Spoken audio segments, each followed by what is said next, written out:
Mummy जी, वो करवा चौथ की पूजा के लिए ना कुछ सामान लेके आना है और सोच रही थी बाजार से मेहंदी लगवा के आ जाऊं।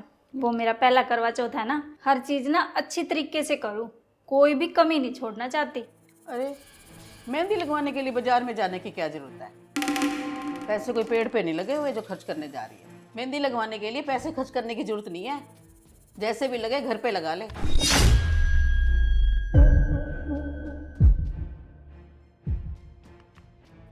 पैसे क्या पेड़ पे लगे हुए हैं? बेफजूल खर्चा करने चल पड़ी है।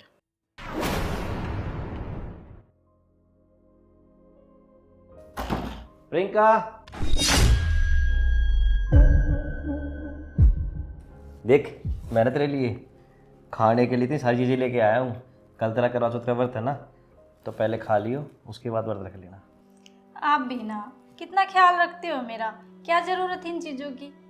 और वैसे भी पूरे घर की जिम्मेदारी आपके ही ऊपर है। घर का राशन, बिजली और पानी का बिल, दूध का खर्च, मम्मी पापा की दवाई का खर्च और यहाँ तक कि रिश्तेदारों के आने जाने का खर्च भी, सब कुछ आपको ही संभालना पड़ता है। तो आप ना मेरी चिंता मत किया करो। प्रियंका, तू ना चिंता मत कर, मैं सारी चीज़ें संभाल लूँगा। और वैसे भी ना करवा चौथ का त्यौहार साल में एक बार आता है। आगे बेटा तू हाँ मम्मी, आ गया। क्या जरूरत थी बेटा खाने पीने के इतने सामान में फजूल खर्ची करने की? तेरे को पता है ना कितनी महंगाई हो रखी है।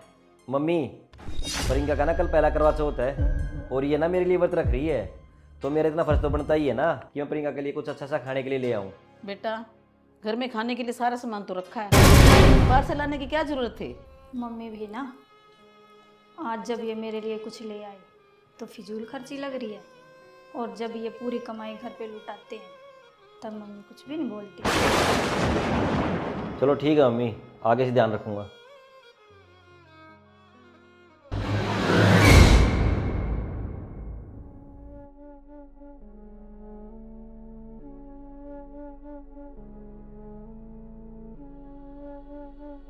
आप भी ना रहने दिया करो ये सब कुछ लाने के लिए, जब मम्मी को बेफजूल खर्ची लगती है और मेरे लिए लाई हुई चीज़ों को देख के ना उनका मुंह बन जाता है। प्रियंका, तू ना मम्मी की बातों का बुरा मत मान, उनकी तो आदत कहने की। कभी कभी तेरे लिए कुछ लाता हूँ मैं। आपके भाई भाभी ठीक है, दूसरे शहर में रहने लगे हैं, ना तो उनको मम्मी पापा की चिंता है और ना इस घर की जिम्मेदारी की। सारी जिम्मेदारी तो हमने उठा रखी है ना।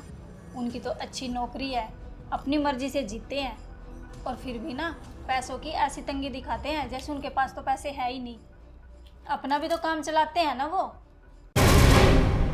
तो फिर प्रियंका ऐसा करता हूँ, मैं भी बाहर कहीं ट्रांसफ़र ले लेता हूँ, हम भी बाहर रहने लग जाएंगे।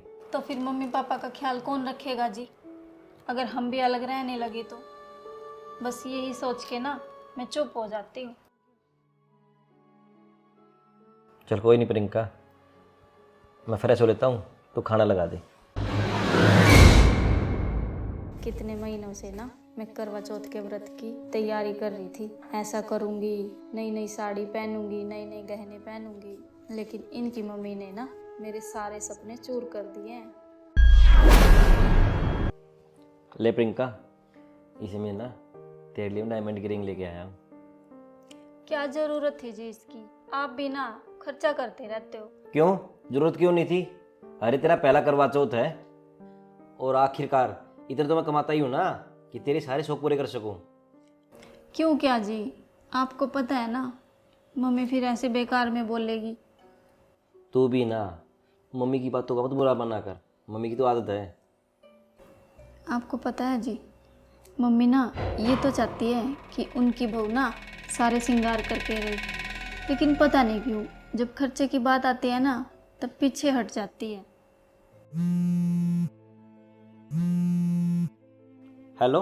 Hello sir. हाँ जतिन। सर आप ना एक बार ऑफिस आ जाओ, कुछ अर्जेंट काम आ गया है। चल ठीक है जतिन, आ रहा हूँ मैं।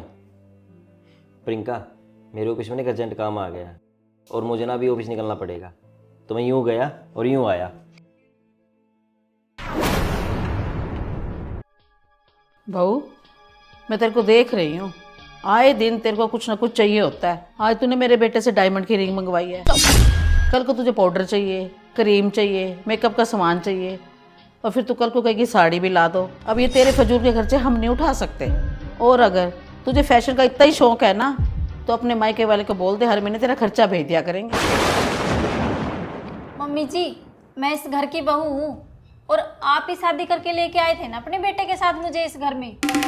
और एक बात बताओ आप मुझे, जब मैं रहती इस घर में हूँ, इस घर में काम करती हूँ, तो मेरे मायके वाले खर्चा क्यों उठाए? और जब दहेज के समय मेरे पापा ने आपको इतनी मोटी रकम दी थी, अब वो खर्चा क्यों उठाएंगे मेरा? बहू तुझे सीधा साधा रहना ही कहाँ आता है, आज दिन तेरा ब्यूटी पार्लर का खर्चा कौन उठाएगा?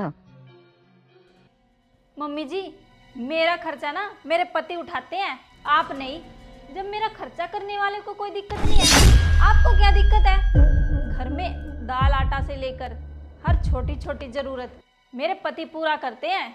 और अगर वो मेरे लिए कुछ लेके आते हैं ना, तो आपके लिए भी कुछ ना कुछ ज़रूर लेके आते हैं।